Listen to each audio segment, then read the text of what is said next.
want to be involved, right? You want to be involved. That gives you ownership, that sense of ownership, right? And once you have that sense of ownership, maybe you pay more attention to it, right? So, I mean, out of this conversation, of course, I get you were not born in the United States. Where were you born? Well, my mom was. They brought me here, so I was physically born here. Oh, you were physically born here. Okay, good. So you were born in California. Okay. Yeah. And then my mom's the one that came when she was 13. Your mom came here when she was 13. Wow. My grandfather was an ambassador. Right. Got assassinated, and she got stuck here. That's a story, man. Yeah. She got stuck here. Dang. Her family didn't even know she was alive until she was in college. That's crazy. A professor who was from the same country that said, called back and said, I found her. Oh, my. This was in college. This is how they found her and everything. So that's another one. Sorry, I don't want you to interrupt, right? But we are able to live in one of the greatest countries in the world, right? Or the greatest country, if I may say. Yet I know there's a lot of our audience is from many different places in the world, but something important. I like to think about Nelson Mandela, right? Oh yes. Okay, Nelson Mandela. How long was he incarcerated? Remember that? A decade plus. Yes. So Nelson Mandela said that as long as he had his mind, he could not be broken, right? Yeah. And so, could you be a different person? Could you be more progressive? A break with the traditions. I feel like my family traditions are beautiful. Yet there's a lot of traditions that I'm like, I don't think this is right. Yeah. I don't think this is helping anybody. I mean, you got to do this thing because great grandma said so. Yeah. It's like, but why? Have you ever thought about someone actually created the tradition? So why don't we create traditions? Create traditions. But and then it's so hard to break the other traditions. And what's a good tradition, right? Yeah. Like learn. A lot of people say, don't go to school. Yeah, school's overrated and all this. Believe it or not, I did graduate from college. I learned a lot of good things through college. Yeah. Mainly the fact that I actually worked about 3 full-time jobs at times to pay for it. Yeah. So that's why I was trying to get old. The American dream, right? And I was working in the U.S. and then I would go back to Mexico to pay for my college. It was crazy, but I, graduated and all. But I did pay a lot of attention. And again, what we were talking about, it was because I was part of it. I was very involved and very invested to the point of obsession that wanted me to get that college degree. Yep. Right? Yeah. I got it, and then I ended up being an entrepreneur. Yeah. I mean, I did work for corporate. You know what it does? It shows that you can complete a task. Right. That was a win for yourself. Right. It wasn't really, cause the same thing with me.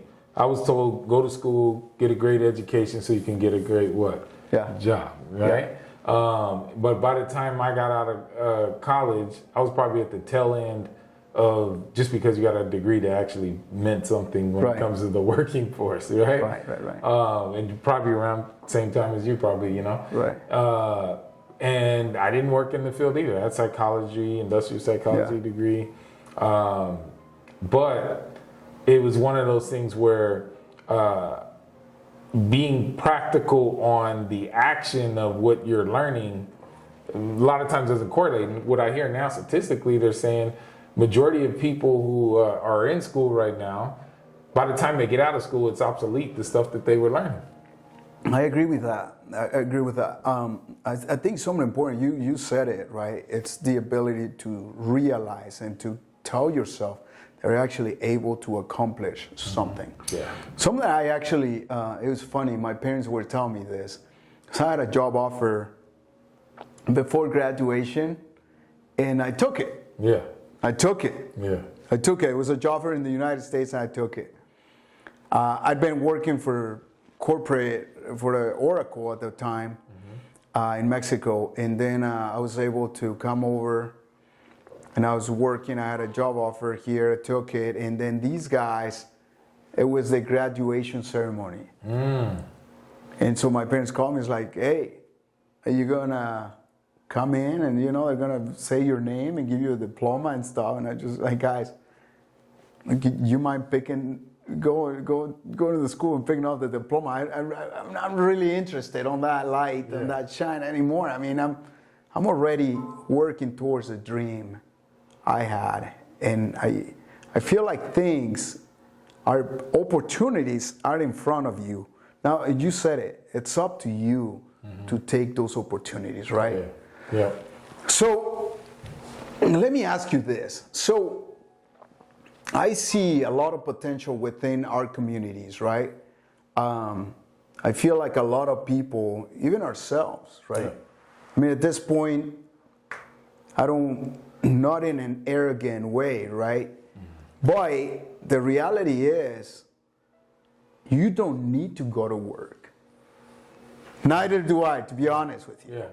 You don't need to go to work. You could probably survive just coasting for a long time. And not just survive, you could live really comfortably for a long time.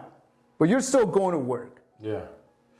Because need and wants. Need and wants. Okay. So a lower identity thought process is go for what you need. So you have to raise your identity. What is that about? Like how do you raise your identity? So identity is pretty much your standards. Okay. So it's, do you do what you can do or you do what's just required? Right. Okay. It's required to get a C to pass a class. But could you get an A? Right? Yeah. If you're working out, maybe you can run a mile, right? But that was what was required. But guess what? Maybe you can do 2 miles, But when it comes to confidence, right, and when it comes to your identity, the person who does the 2 miles because they know they can push themselves even though one was there, right, that person always feels like they have an advantage over the next person. So that's why that person wins. And it breeds. Right. Just like with you. I know. You just feel it. You got, all your kids are all, because you're so competitive. Yeah. That, even Janine, right? To your kids are competitive as well too. Yeah, right? But that breeds off. I seen your son play, right? Yeah, thank you. He hates losing. Yeah, right? he hates losing. He does. He right? does. He Yeah. take it serious. Right. But that's tradition. That's tradition. That's a good tradition. Because you don't breed no losers. Right. That's not acceptable. Right. So, and a lot of people are like, well, don't say winners or losers, but at the end of the day, those are people who lose. Yeah. And not to be mean, just being clear, right? Just being honest. I feel like it's possible for every single one of us. Yeah, it's a choice. To give what is required and more beyond that. Like you said, 10x. What does that even mean? Yeah. I feel like we have this capacity that will take us. This is to the next level, right? Just to finish that thought. So you mentioned something, and it's super important. That's been in my mind. Yeah. There's a lot of people on camera, right? A lot of people on TV. A lot of people politics. And where I come from, a lot like where you come from, or the family, right? A lot of the politicians, they give priorities to their children and their family and so on, and therefore that develops into generational wealth. Yeah. Just because they had an end, right? Exposure. Mm-hmm. But you said it. I feel like, and that's why the ability to become, to create, the realization that I can do this. Yeah. There is that family, the Rockefeller family. Yeah. Do you know about the Rockefeller family?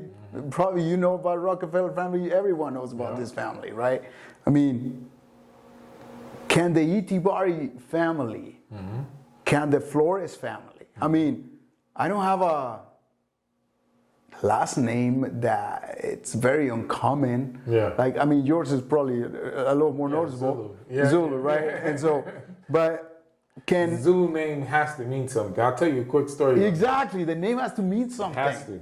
It already does, but it's going to ring even stronger. So this is serious thing. 2019, my dad passed. Actually, the anniversary of it is like in a month from now. Oh, right? Sorry. And I told him I was the last person to talk to him. Okay, he was at my house, when this happened or whatnot, and fortunately, it was the cancer, brain cancer, and all that stuff, right? So one of the worst things to see happen, people disintegrate, right? And basically, I told him, I said, you know what, you can let go, right? Because things are gonna be taken care of. Everybody's gonna be good. I'm gonna make sure that our name doesn't go in vain. Thank you. And make sure that it's going to mean something. Wow. This is the talk that I had with him. I was the last person to talk to him. Powerful. Yeah. And then literally, I don't even know what time that was, but that was in that evening. And then by 6 o'clock that morning, he was gone. And Came then, to peace. Yeah. So it's one of those things, even though he was as responsive, it was like almost 100% sure that he heard me.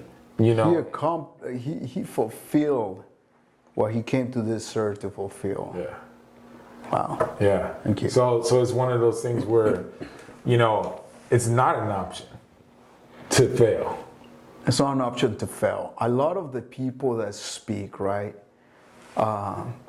There's an author, I like him a lot. He's Mexican. Yeah. Yet he's very fair skin. I mean, red hair. And Daniel, if you're listening to me, my man, I'm actually giving you a shout out because you inspire me. I thought he was going to say Canelo. Right? Canelo, right? Canelo, yeah. He looks like Canelo, yeah. But this guy is, his name is Daniel. His last name is Habib. Mm-hmm. But Habib is, it's not a very Mexican last name, right? Yeah. I feel like he's actually probably at that level, right? His family built to this point. And now he's chosen to build on that. Yeah. He didn't start from here, but he is able to build on that. And then hopefully his children build on what he built. I feel like that's very important to us, right? Yeah. There is a demon speaking to me at all times. Mm-hmm. They speak to me. Yeah. And my boy, I'm gonna name another great speaker. I admire the guy, Tim Grover. Oh yeah. He says, your demons will wake you up at 3 a.m. Yeah. And you can be scared. You can try to ignore them, or you can ask them to sit down, have a conversation, right? Mm-hmm. Like give them some food, whatever you need to have a conversation, like actually deal with them. Mm-hmm. And one of my demons is actually the fact that, at this point, brother, I'm 26 rental properties, and I'm about to get another one. I'm not saying this with arrogance. Mm-hmm. I'm just saying, a lot of people told me. With confidence and conviction. And you know what? Like a lot of people from the street I was born have reached out, and it's funny because we would give each other nicknames. That's the way you're known on the street, right? Mm-hmm. And so these nicknames, and they call me by it. And they're like, dude, truly thank you for saying these things, for showing these things, because that allows me. What's the nickname? Right? Yeah. I know, there's a lot of them. There's a few. Shout out. And I think I'll have to translate it and all, right? It doesn't matter. That's for next. Si se puede. Si se puede. Yeah. Next episode. But something important. These guys are like, dude, thank you for showing these things. Thank you for telling us these things because we realize it's possible. Yeah. And I truly believe that even though, we didn't have a whole lot growing up, I feel like we can build, then find a way to teach our children to build on that. Yep. I think that's important. But I feel like one of these demons tells me all the time, is like, brother, you are good. You are healthy. Your family's healthy. And for those that are going through troubles, my prayers go to you because we all experience loss and a lot of things, challenges. I think One of my good friend of mine, one of his wives, she's a big influencer. She told me, Mauro, like the fact, because I told him, like, dude, how do you wake up every morning at 5 a.m. and work out and you always look like happiness? You're so happy and all. And it's like, Mauro, nobody's life is perfect.